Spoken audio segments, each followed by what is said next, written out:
Hi, my name is Michelle Hickey. I want to welcome you all to Successful Nonprofit Executive Leadership Recruiting, the 5 key stages of the executive search process. Thanks for joining us today. I know it's a busy weekend for many of us. There's a snowstorm either on the way or here. So we're happy to have you with us. Just a couple of housekeeping things. There will be live question and answer session at the end of the webinar. If you have a question, you can send it to me through the chat icon, send it to Dennis Miller host. If you can either send it publicly or you can send it privately to me. It's up to you, however you're comfortable sending us your question. And know that after the webinar, we'll circulate a recording that will include slides. So you'll get that in a day or two, pretty much as soon as I have time to download the recording and edit it a little bit. I want to introduce our speaker today, Dennis C. Miller, founder and president of Dennis Miller Associates. Dennis is nationally recognized for his work with nonprofit organizations. He has spent a large part of his career as a healthcare and hospital executive, but he is now a sought after speaker, expert, author, facilitator, and search consultant in the nonprofit space. He is passionate about his work. He's passionate about the work that you all do. And I would have to say from experience that everything he does, every consultation, every program, and every course and facilitation is with the intention of helping the organizations that he works with have their greatest impact in the community. So Dennis, I'm going to turn it over to you and get to our first slide, and welcome. Well, thank you, Michelle. I appreciate that, and welcome everybody. I'm glad you have a chance to join us here. And so whether you are a CEO or someone that needs to hire people, whether you're a board member and need to be involved in a search either on your own with a firm, or maybe you're even wanting to be a candidate. We do a tremendous amount of executive search. And so I wanted to kind of go over with you today what a good search process should involve, okay? So again, whether you're seeking to recruit a CEO or COO, any C-suite position, and whether you're going to be able to use your internal resources or engaging an experienced search firm, I want to identify for you the 5 key stages of an effective search process. And I'm going to go over what it means to be, either you're going to do it yourself, what you need to be prepared to do to be successful. And a search process is not just about posting ads on Indeed and hoping that people respond to you. So I want to go over those processes. I also want to make sure that we're going to be answering any of your questions. And also, as Michelle indicated, though, everybody will receive a copy of the slides and a recording of the discussion. Everybody that's registered for the webinar today will also be able to get a free download of the book that I wrote in conjunction with Michelle, called A Guide to Recruiting Your Next CEO, the Executive Search Process for Executive Handbook for Nonprofit Boards. So hopefully that'll be a little bit of a Christmas holiday gift for all of you here. So let's kind of get started, Michelle, if we can. So I'm going to just kind of run through first an overall of what we consider the 5 key stages of an executive search process. Now, for many of you, this is going to sound like, motherhood and apple pie, basic stuff here, but there's some things that some people do or some people don't do, and it comes back to bite them. The first phase of a search is really important to, again, whether you're doing this internally or externally, it could be your crisis as someone is either, maybe someone's been terminated, maybe someone has left, you're disappointed, it creates a big vacuum, or there's a retirement. Either way, it kind of creates an opportunity. But before you start just going out and recruiting someone or trying to hire somebody, it's a great opportunity. It's almost required opportunity to address and get this handle as, where is your organization in your life cycle? What is the organization facing in terms of challenges and opportunities?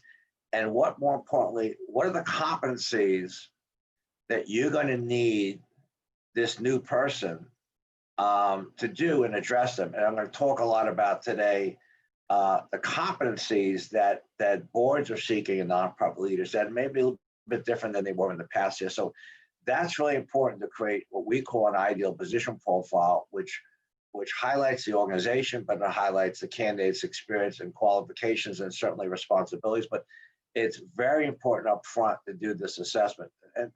And so I'm going to come back to that. The next piece, obviously, is you want to do this is not a passive approach. You need to be doing a tremendous amount of external focus in contacting various trade groups, other organizations of similar, people in the supporting roles of the law firms, the CPA firms, the consulting firms, the foundations that support you, identifying people that may meet those competencies and skills, and I'll talk about that here. And certainly, you want to be approaching potential candidates and testing their opportunity, and also persuading them to think about this opportunity, because ideally, for every 10 people you're going to interview, hopefully 8 or 9 of them, at least this on our end, are people that would not have considered applying for the job, but you have poked their interest and you persuaded them to consider the opportunity here. And clearly, in our case here, obviously, there's a process of how do we present the most qualified candidates to a client in conducting a search. And I'm going to talk a little bit about sort of the personality assessment, something we call Telesur MX assessment tools that help people identify people's core traits and matching up the organization to the ideal position and cultural fit. I just got off the call with a search we're doing in Wisconsin, and and culture is a very, very, very, very important part of this here. So that it's kind of a big piece here. And obviously, then the sort of the hiring and the offering letters and things like that. But the key part also of the search is it's not just the hiring of the person, but you want to make sure there's an onboarding process. It's amazing to me how many organizations do have no onboarding. So the candidate, he or she gets hired, and then they just, they run into a building that's on fire, but there's no identification of, hey, these are the 5 or 10 people in the first week or two you need to reach out to and introduce yourself to. This is the number one strategic issue I have on the table for you, et cetera, et cetera. These are the people over the next 30 days we want you to meet with. And there needs to be an onboarding process, and it's not just, okay, thank God we have a candidate.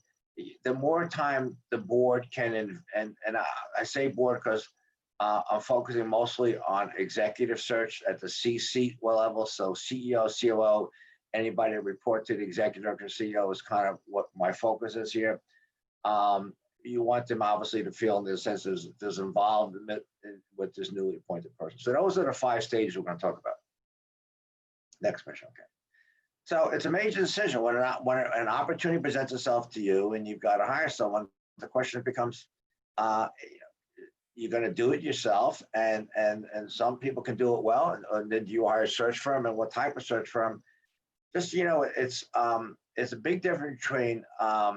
I've seen a lot of organizations say we're going to do it ourselves, and what they do is they put ads someplace or in Indeed, and it's not. You're not trying to respond. Actively searching for candidates is not just a response of people passively seeking, seeking people to, who are looking for a job. I mean, so you got to make a decision. Do you have the time and energy to do a search yourself? That's important, because you might think you do, and you may not have. If you do, great. And we also, not only do we do full extensive searches, but we advise people on what we call searchlights, those things we can do. But first thing you got to decide is, do we have the time, energy, and talent to do it ourselves, or do we need to engage an outside person in the process? Next, Michelle. I think that a couple of things that we focus on in this organizational assessment, and you should focus on, is we spend a lot of time, and as you would, interviewing the stakeholders, which are you. the organization, whether it's the board, the executive team, if it's a COO search, who are the people that report to the COO, and a couple of questions you ask yourself is, and I get asked a lot as a national strategic consultant and search consultant is, what comes first, the chicken and the egg? Do we do a strategic plan first? Or do we hire let's say our CEO and have him do it themselves here? The answer to that to me is I don't think you necessarily have to do some comprehensive strategic plan, but I clearly do think when there's from crisis of a resignation or termination or just retirement, this is a time to reassess your future. And this is the time to say, well, what is our future? What is our vision? And you want to make sure that that vision is clearly understood. There's consensus on that vision. And what are the challenges of achieving that vision, both internal obstacles and external obstacles, but really then importantly, identifying those competencies that are needed to achieve that vision. I've seen organizations so quickly, even search firms, just quickly get a job description and want to go out there in a marketplace, and it doesn't work well. I have an example. About 4 years ago, we did a search for a relatively large, or decent size, $40 million organization that deals with intellectual and developmental disabilities. And they wanted the CEO search, which we do a lot of. And the first thing they said to us was, we want someone that knows and comes from the world of intellectual and developmental disabilities, and we want that in their background. So it makes a lot of sense to us. But as we began to talk to them, began to realize that what they thought they wanted was a little different than what they needed. Or I'll put it the other way, what they thought they needed was not what they really wanted. Was they actually needed someone to be a chief external officer. They needed someone who's going to be a chief relationship officer in the community. They needed someone who's going to be a chief fundraising person. They needed someone, a chief lobbyist and legislative aide. They needed somebody that was going to be obviously an outside person. And we end up saying that in this case, there's a lot of clinical talented people in your organization, and you can define those and promote those. And so we end up recruiting someone from New York City that was the Tri-County Ronald McDonald executive director, had no prior experience with intellectual development disability families and needs, but certainly had the external environment. So it's a very important to spend time on this assessment here and profile. Next, Michelle. Well, when I talk about competencies, it sounds like skills. Skills are things that you learn on the job. I learned how to add, subtract. I learned how to do accounting. I learned how to decide what benefits I'm offering here. Competencies are things that we're seeing today in our practice of what nonprofit boards are seeking in their executive leadership, clearly. And so there's nothing wrong in the past where nonprofit boards focused on, and it's still important, someone who was very mission driven. I mean, that's very important, mission driven, a community relationship person, and a people person, and probably a good grant writer, something like that. That was kind of what people were hoping for. Today, though, there are new competencies that are required to be successful, and they are as follows here. Today, more than ever before, leadership needs to be a visionary thinker. In the old days, boards sort of set the vision and they hired someone to come and implement and achieve the vision. Today, boards are seeking people that are visionary thinkers. They want to be led. It's not just that we want, here's our plan and go get it. Today, they want someone to come in and, hey, help us get to the next level, determine what that is here. So being a visionary thinker is really important. And there are, when I have a leadership program and teach about leadership and ask people, can you think about a visionary thinker? And people will be, I don't know, Bill Gates and Barack Obama and Martin Luther King, and they're all visionary. And but there are thousands of people in every community that had a vision to do something, and do it well. And so visionary thinking is crucial. and today, the next competency that in the search process to understand is emotional intelligence. I mean, uh, I would say emotional intelligence is probably much more vital than intellectual intelligence. I mean, I always joke with people and say, people, I know my IQ is probably not that high. My emotional intelligence is. So emotional intelligence is the ability to have self-awareness, be aware of how your emotions are impacting others, how others' emotions impact you and other people here, to have empathy and understanding and self-awareness. So it is really, really important, emotional intelligence. And emotional intelligence, you can develop and learn. There's a whole, we have online courses all about that are on our website, but you can learn emotional intelligence, but that's really important. The third competency is a relationship builder. As Michelle indicated, I've written 5 books. I'm about to write my 6th. I always joke, I said, if Mrs. Fritz, my 7th grade English teacher, knew I wrote 2 sentences together, she'd have a heart attack, because I wasn't a very good student back in my younger days. But obviously, I've done okay. But I've learned that it's the idea of relationship building. And so I wrote my first book. Was about, it's people in the organization that make the difference. I'm amazed when I've met with leaders that don't understand that in order to be a great organization, their people, their staff have to be helped develop to become great. And they need to be trusted and they need to respect it. I won't say names and geographically where, but we're doing a search where someone's retiring, and in many ways the staff is delighted because this person just did not have any empathy or emotional intelligence to kind of understand where they're at here. Entrepreneurial spirit today is very important, obviously, as you can imagine, very important to the old days of just, we got public funding. There's very little public funding, whether it's at the federal level. Go back for a second, Michelle. Very, very little public funding, and even at state country. So entrepreneurial spirit and seeking people to invest in your success, being a positive brand builder is very important. Today, too many nonprofits, and I understand this. It's a competency is that nobody usually when did this get patted on the back, but today it's very important in terms of in leadership to be able to be touting your achievements and touting the social impact, not necessarily focusing on just what grants, grant organizations are seeking outcome measures, which is important, but someone who can help build your brand, and that's what the kind of leaders are seeking. Clearly, a collaborator, you don't have to go it alone anymore. It's not how big you are and how many programs you got in the size of your budgets. Who can collaborate the most impact, and that's what funders are seeking. And last but not least, the kind of competencies that people are seeking that you're going to want to seek is someone who's an inspirational motivator. Michelle. So again, the biggest thing after you have this assessment period and identify the competencies here, you're going to want to put together an ideal profile. Again, whether you're doing the search yourself, someone else, I want to give you a sample, take what that looks like, Michelle. So this has happened to be a CEO search we did for a United Way organization.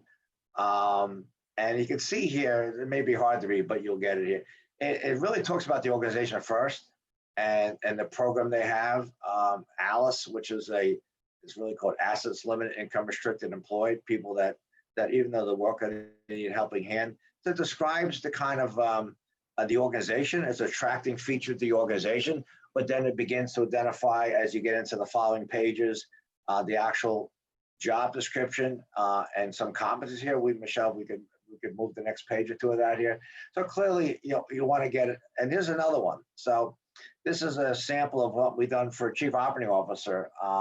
And you can see a little about the organization. It's appealing, some linkages about the people they serve, but really kind of getting into the kind of competencies and experiences that people are seeking.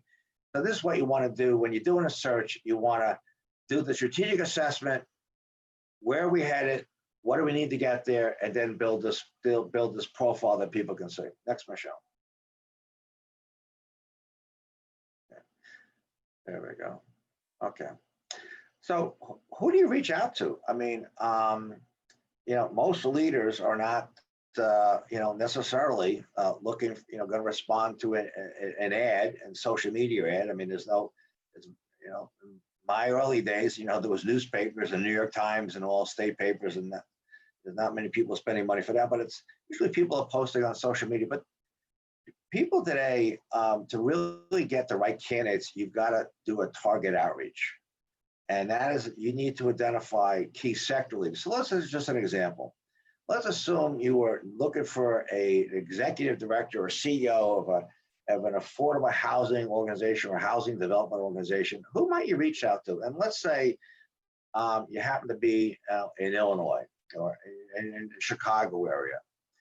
Well, who are the key sector leaders in the housing development world? Who are the foundations that support those organizations? Who are the banks that have lending programs? Who are the nonprofit organizations that are involved with affordable housing? So, and so you want to begin reaching out to them and saying, listen, we're doing a search for so-and-so in Chicago housing development. We're seeking this kind of a candidate. We have our profile. Can I send it to you? Can you think about people that you think we should be talking to? And so, and clearly also similar type mission organizations, similar mission organizations should be reaching out to. Listen, I think, we promote our positions on social media, constant contact, LinkedIn and things like that. I mean, it's pretty extensive, about 18,000 names, but the most important thing is it's not about who's interested in the position. Oftentimes, we'll talk to a candidate about, who someone says, I'm not sure who's interested. And my reaction is, I'm not interested who's interested. Tell me, who do you think would be a great candidate? And we'll talk to them and see if they're interested. So I repeat myself a lot, but sort of summarize this. Target outreach is where the time and effort comes in. This is crucial. If you're going to prepare to do a search on your own for whatever position it is here, be prepared to have someone who's experienced with this, who knows who and how to outreach to them, how to follow through on them. And this is just not necessarily, you're not interviewing yet, you just begin trying to identify a talent pool. So this is a key part, and I'll call it the second stage of our 5-stage search process. Michelle, next.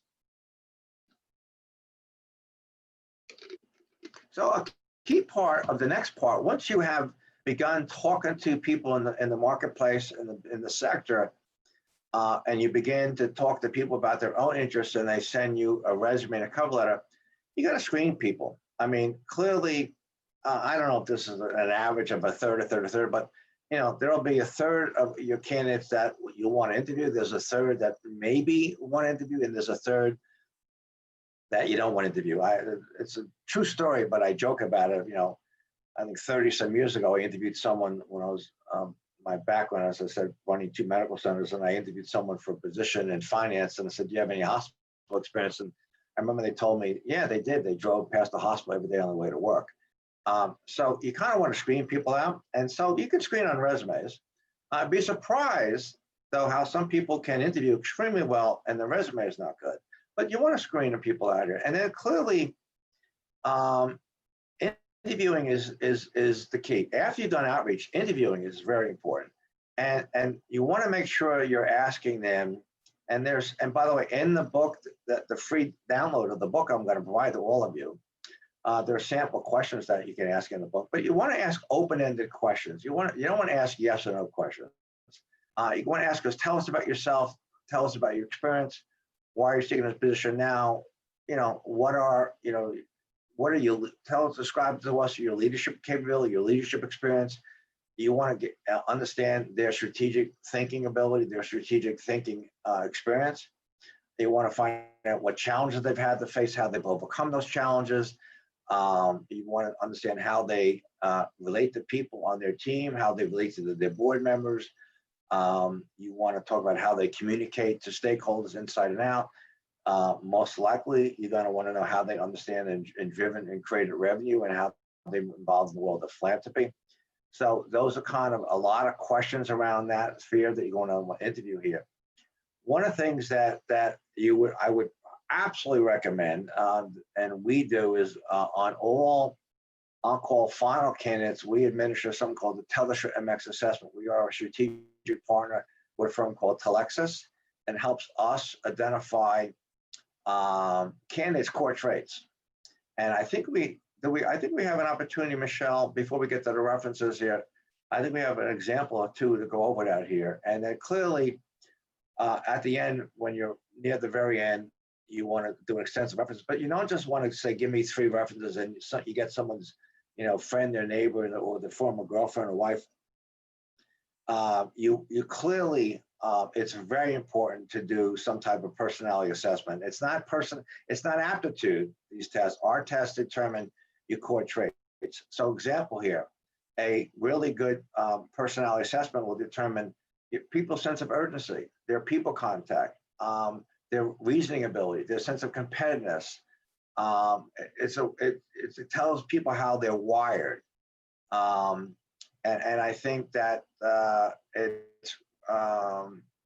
it's very important to understand. Now, it's not the end all be all.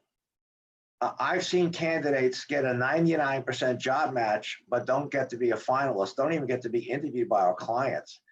And I've seen people score a 76 job match, but become the next president CEO, because they're not only do they interview well, but you could be, your core trait could be, for example, not have a sense of urgency. That's how you're wired, but it may actually not be how you actually do it. But you have to overcome that sense of lack of urgency. So how one behaves is sometimes measured by the core traits, but but it's important to understand there's certain core traits that are crucial. And I always tell jokingly people, you can try to train a rabbit to swim, but sometimes you're better off just hiring a fish.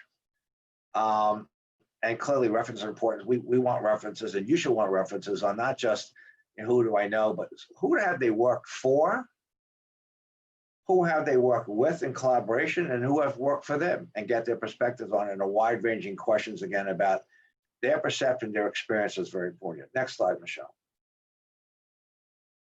And so again, and I mentioned this earlier, when you are going to be doing the interviews here, you want to make sure you're asking in at least those 6 areas, however you develop questions. And but in leadership, strategic thinking, interpersonal relationships, board relationships, communication, cultural fit, these are the things that if you're going to conduct a search on your own or use someone else here, these are crucial. I cannot tell you how many times I've seen someone, or we get a client that calls a year later, they hired somebody and it just wasn't a fit. They didn't work out. And you ask them, well, how did they go about the process? Well, we hired a firm from, San Francisco or Philadelphia or wherever they're located, and they really never got to know us, or they didn't do a cultural fit. And so it's really important to when you're interviewing, go through these assessments of these questions here. Next, Michelle. So interview matrix here. Let's show them this. So this is just a sample, and again, it may be hard for you to read here, but clearly we recommend to our clients X amount of questions. Now, they're right now, and there's 5 categories here. What about 5 questions? There's 25 questions. You can't, ask 25 questions, even if you did an hour and a half interview. I mean, so we generally recommend you select and agree on maybe say about 10 questions that you want to decide to ask a candidate in a couple of areas here. You definitely want to allow a candidate about 5 minutes to each question. You want to tell them that, please, to answer in 5 minutes here. It's not funny, but it was just about 3 weeks ago. My colleague and I were interviewing a candidate, and everybody, there are 7 executives in our team, 2 executive vice presidents, 5 senior vice presidents, are about to be a 5th senior vice president. I see this person's on participating in the webinar today, so I'm happy to see that here. Is that you really want to kind of get a perspective from different people. But this one person that we're interviewing said, could you tell us about yourself briefly and why interested in position? Just as a softball question, and say the interview was starting at 10 o'clock. It was like 10:20. This person was still talking, and And then I realized that he just kept talking forever. And I was like, just let him talk. He's talking his way out of a job. But you want to ask open-ended questions. So that's kind of important here. Okay. And so I think on average, 10 questions is about 50 minutes each. A little bit, make sure they have an opportunity to ask you questions and help yourself. And you can use this as a guide for you here. Next, Michelle. Again, here, it doesn't have to be a scoring system. In this case, there was, I think 5 questions each with a ranking of 1 to 10. Then that's necessarily a scoring system. However, if you are interviewing, 5, 6, 8 people, maybe 10 or whatever you're interviewing, and you start on, January 1st, and but you get to January 15th, sometimes you forget each person. So you may want to, at the conclusion of a interview process, kind of score them. And, maybe some people are tough scoring up front and they get a little bit easier later on, but it's a guide that we use on our firm to give work of our clients here. But I think, again, in the search process here, this is a really crucial tool to have some type of interview guide. Okay. Michelle, next, please. Okay. I mentioned earlier about the TeleSure MX assessment. I want to give you a sample here if I can. Next, okay. So here, as you can see, now this happens to be Sarah's sample, and you can see on the right-hand side, it says job match 89%. So for each search and each type of organization, we have a whole portfolio of success factors that we would work with you, or you could work with us. And if you did the search on your own, we can still work with you on the TeleSure MX assessment tools to help identify your candidates. So, but it looks like this. So we go to the next piece of that slide, Michelle. So you can see on the left-hand side here, sort of the patterns here. And you can see, like, in this case here, this person's sense of urgency and take charge is very high. Now, that might sound great. But then you kind of want to look at some of the questions here. So example here, someone who's like, is a strong take charge person may, be kind of reluctant to follow the direction of others. It prefers, to just act as a leader, or has a, strong desire to be in control. And so you want these things in moderation. And the TeleSure MX assessment tool that we show you here is, we generally provide our clients, and you can provide, again, when you're doing the search yourself here for a position, you can ask sort of the general questions of everybody, but then you can, based upon the assessment tool, you can actually then identify particular questions for each candidate that may be very different here. So in this case of a sample, person's got a very low, just a very low competitive score here. And so you got to be asking yourself is, how well do they fit into the group, and do they always defer to other people? Can they make a decision? And there's a range of things here. So but you see them here: reasoning ability, manageability, people contact, attitude, take charge, sense of urgency, competitiveness. It's just a sample of tools that you should consider. There are others out there. I've used many of them. I'm a big proponent of, obviously, of TeleSure MX assessment. We also use 360s, but that's more on an ongoing leadership development process than an interview process, because that measures perceptions, and you can't measure perceptions on a candidate when they haven't started the work yet. But this is a really important piece of this process here. So before we keep going, I want to just summarize a little bit. Of the 5 stages of a search process, you want to be doing that intensive assessment of the organization, identifying your vision, the challenges, the opportunities, and the competencies. Then you want number 2, you want to be doing the outreach. You want to be targeting organizations, and whether it's your neighbors or your business people, the chambers of commerce, or the nonprofit sector, you want to be asking key leaders in the sector, who do they think will do a good job? And they're very helpful to that. And then at the same time, it's certainly always the question is, do you think something that you might be interested in? And then be surprised how many people say, hey, tell me more about it. This is the piece here when you get to actually start interviewing people of the TeleSure MX assessment tool. and clearly the types of questions you may be thinking. Next slide, Michelle. Oh, we can go to the next slide, yeah. Okay, keep moving on. Can finish up here. Okay, now, next piece might say if you're doing certainly going to do a executive search, certainly a CEO search, you're going to have a search committee. Now, two things. You can determine that you feel that you've got the time, energy, and resource on the search committee to do it ourselves here. And you might, and we sometimes have been asked to do, like I said, search light, where they think they can do the search themselves, that all the target outreach identification just kind of want us to advise them, and we're happy to do it here.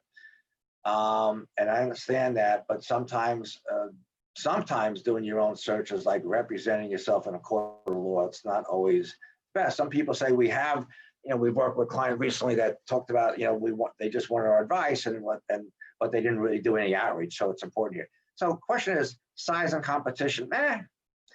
You don't want 3. I don't think you want 8. I mean, some people do, but you kind of want at least, I think, sort of, 4 or 5 people on a search committee. It depends on your size of your organization. But I think clearly, sort of like 5, we've dealt with 9 vets here. In terms of time frame for search, I would say generally expect at least 90 to 120 days on average. We do searches that have taken 8 weeks from start to finish, done. We've done searches that involve 6 months because of either the size of the organization, the complexity, the number of people that have to be interviewed, but sort of 90, 20, 120 days by the time you announce a search till you have it concluded and you office a candidate here. Again, one of the roles of the search committee is to make sure that you know the search, the strategic goals, and you're aligning them. That's really, really important here. How to, one of my books is called The Power of Strategic Alignment.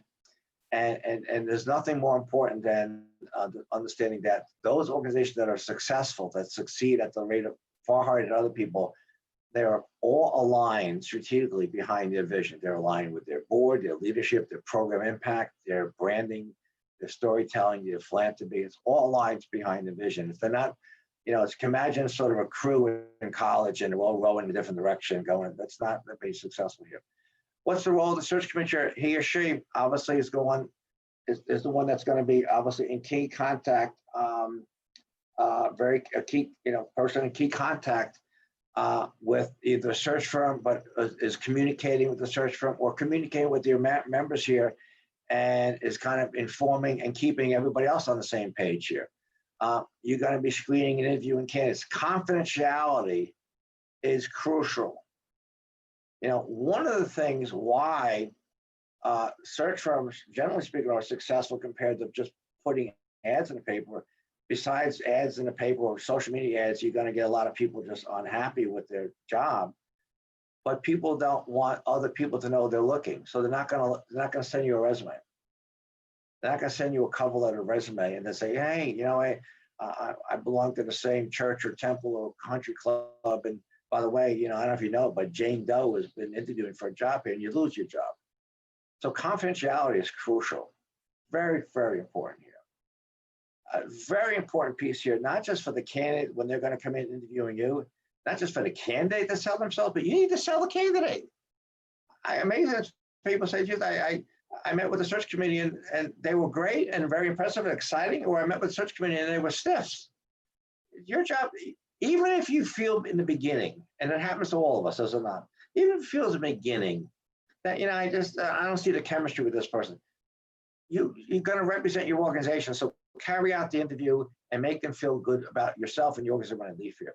Obviously, selecting the final candidate, it's a decision for yourselves and the various processes, who's going to fit best, and then negotiating the offer. In a lot of cases, our firms actually ask to make the offer, do it yourself here. But that's the role of the search committee here. If you're doing the search yourself, you're doing all the work. You're doing the assessment, you're doing the target outreach, you're doing all the interviews, you're doing everything. If you're hiring a firm, they are taking this work off your shoulders. That's that job of the search firm, is to communicate, but they're doing your work. But again, you're the person doing the hiring, not them. I'm always very, very cognizant with all my clients that we don't hire. We recruit and we interview and we screen. but your job is to determine which one is best fit for you in that meeting. Next. Okay. Again, kind of a last stage here, last stage of the 5-stage process, onboarding. What are the cultural, social, professional adjustments that the person needs to make as it's someone moving within the town or your county, or if you relocate someone from another out of state? Again, same thing. Who are the key, be like Dennis, who are the key, you need to meet Jane Doe or John Doe or the Doe family. They are our biggest donor. I want you to we start meeting the first week. I need you to reach out to every member of our board. I want you to meet all the members of our team. And again, identifying, not just talking about it, but identifying, we have 2 major challenges right now.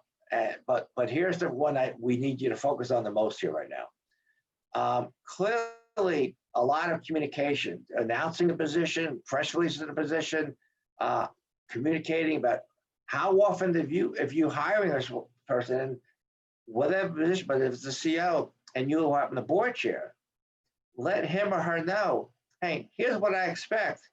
I'm going to make it. I want to, we want to meet for breakfast every Friday, or I don't have time. Let's have a phone call every 2 weeks or a Zoom call, or whatever it's going to be. But understand, I want something. Make sure it's a clear path how you both are going to communicate to each other. I think it's important to lay out some milestones. What do I think you would want to achieve in the first 30 days or 90 days, even at the end of the year, even long term?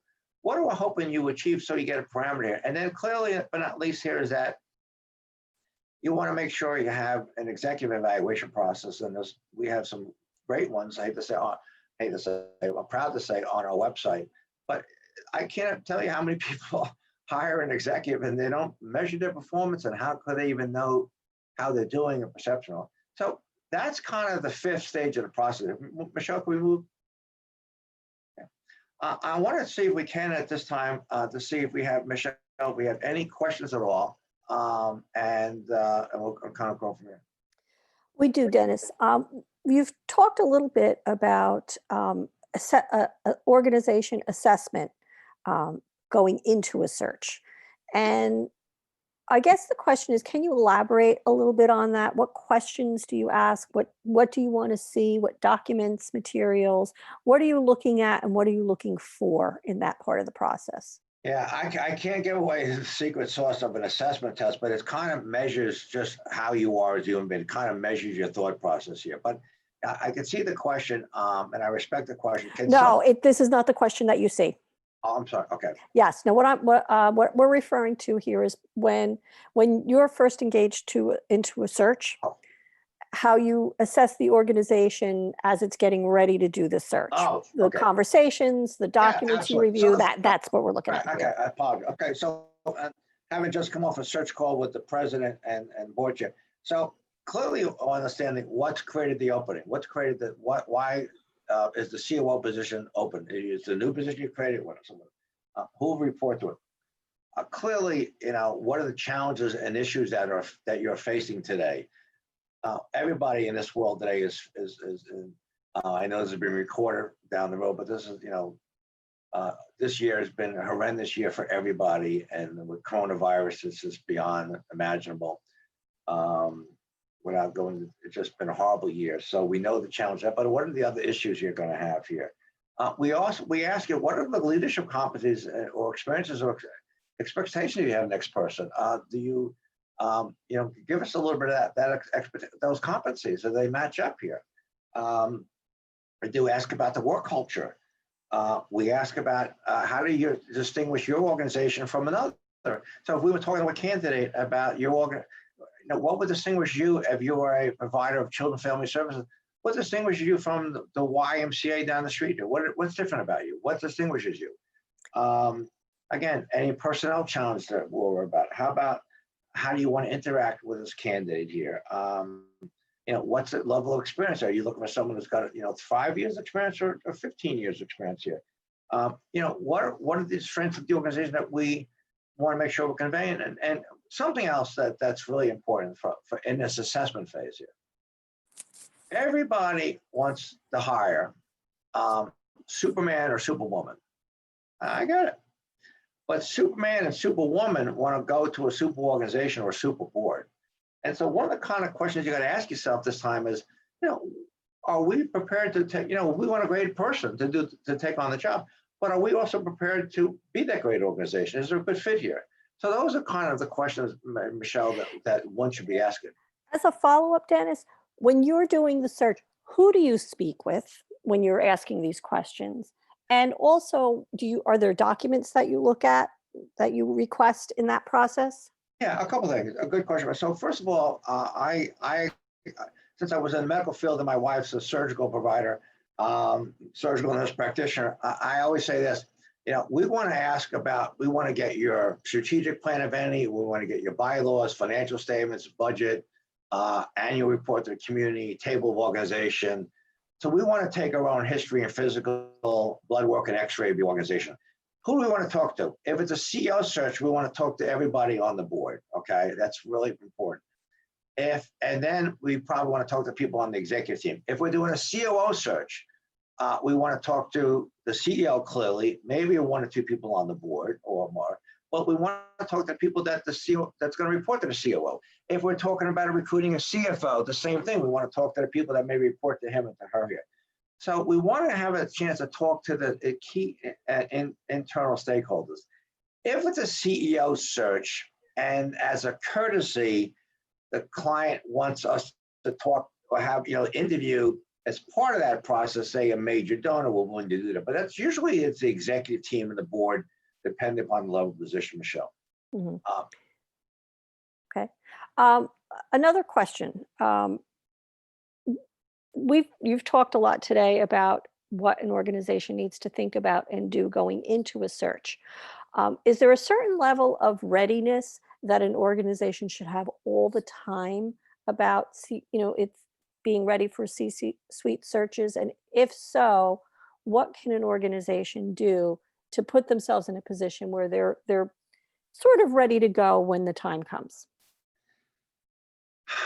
Uh, it's a great question, but here's something we do that's beyond the scope of this. So what and by the way, if you go to our website, denniscmiller.com, there's a ton of webinars, articles, blogs that we have done, that I have done, others have done, to answer this question. But one of the things I think every organization should be doing is two things: ongoing educational learning laboratory.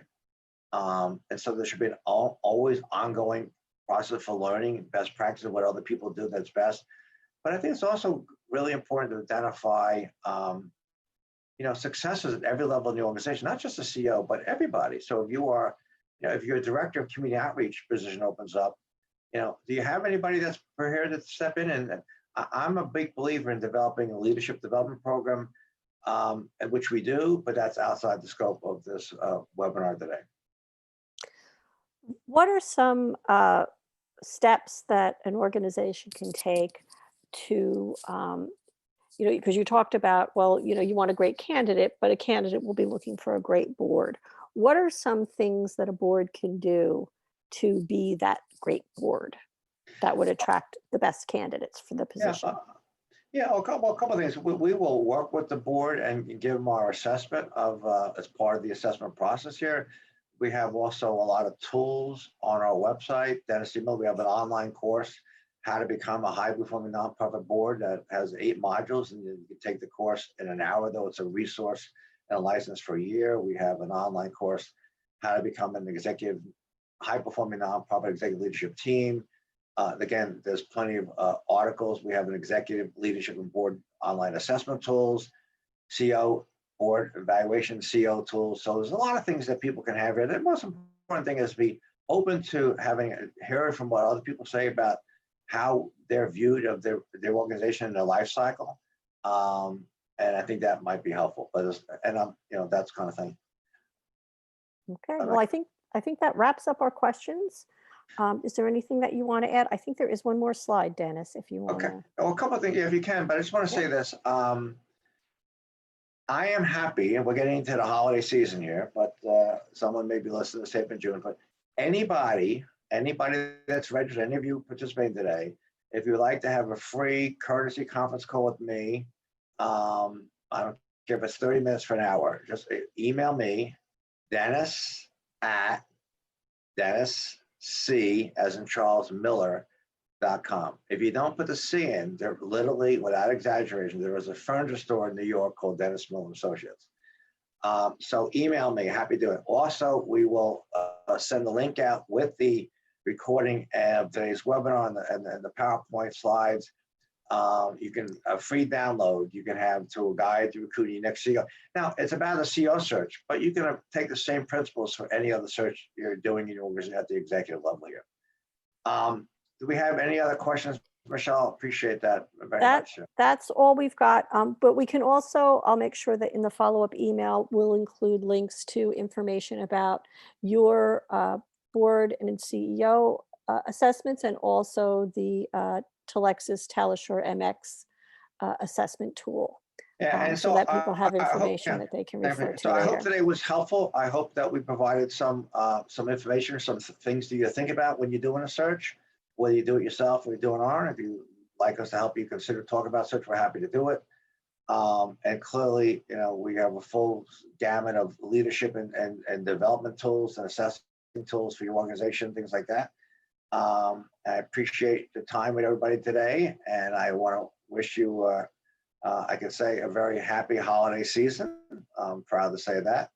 Happy Hanukkah, Merry Christmas, and happy whatever holiday you may be celebrating, happiness for you. And again, thank you all. We'll be in touch soon. Thanks, everyone. Take care.